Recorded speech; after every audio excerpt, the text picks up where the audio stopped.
Benungalu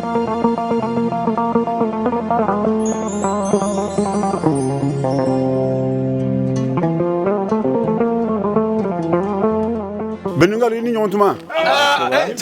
Bismillah. Isigi. Ala tuna ka tini. Keba? Dugutigi. Ninga hemita. Sara baju bullalinne. Kukuta minu yakono. Ani ile maminu yakono. Olunya hoylanye. Nyafam. Kukuta ni yelema shambale yakono. Sara juba bullalin yani naha ananye ladal la kantala. Adabuni ka labeni maldini lo hahe. Maldini ye. Ninkanyi nye kukuta kiti. Ni hagila insinsi ni walele ni kubalu kan ilani jamana tamani menu he. Yahu politiki mara lada ani mogoyalu.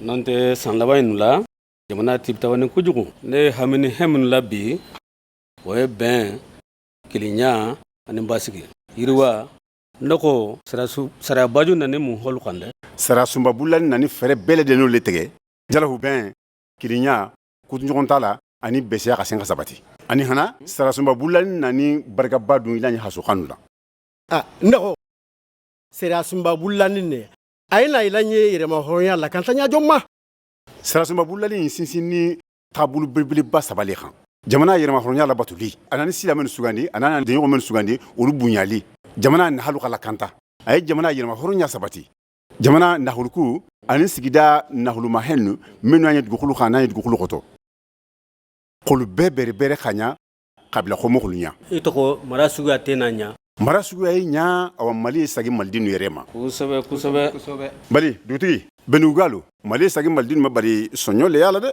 sara sumba bulani nani utuba nahulu bunyali ana la kantali wajibiya maldin kinin na bekhan ay dohla utuba barkela la keta lu khan no itirininya ani ladiriyati ay fanga dun hana lani fasu la kantali to o khamadun jamana di isi mana santan segi soto ni jamana kuntige weli bila sitema I khan ka wuli ka taka jabi koto le go mal den klingo kle isi mana santane segi soto ni jamana kuntige wele mana simba ye wa jabi khaylan han tigilangal dema bele de ni na malibabu kadam talanda re han holola sarasuma bulali ay bela kanya ate mogo to sarasuma bulali ngono maldi mel sugini jamana ko kan olu tola wasadi nyebla wasadi mbunu kono ona ke kukutati way kukutati nin kuin be mun kunyumati sa ande musulu ni dinwele tay na ke jumanti akoto sa ngona me ko jamana musunu dinel kunte sarasumba bulani nyena musulu ni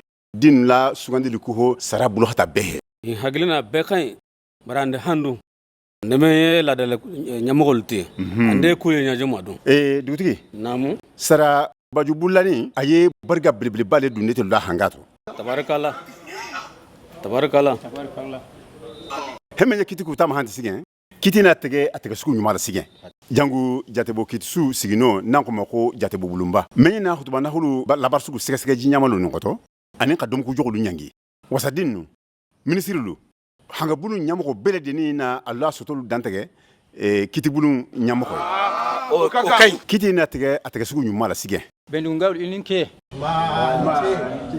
wasa bulunte na ke tinyali kala sidugu la tugo bantapew iniche debite mbadenu nde ilu nyini ngala otuma tule mu kiteno hesige atunu mem masige langa wili ka sera bajun jensen jamana hambehe ande jalilu kon tilay baral dam takaban nelam bele kunkuti am bela deno ye hanye kidin neti he ni he mana be kala si yesigi dala iye lu kono hambe telephone ye menu bulu nege jusula be ka jensen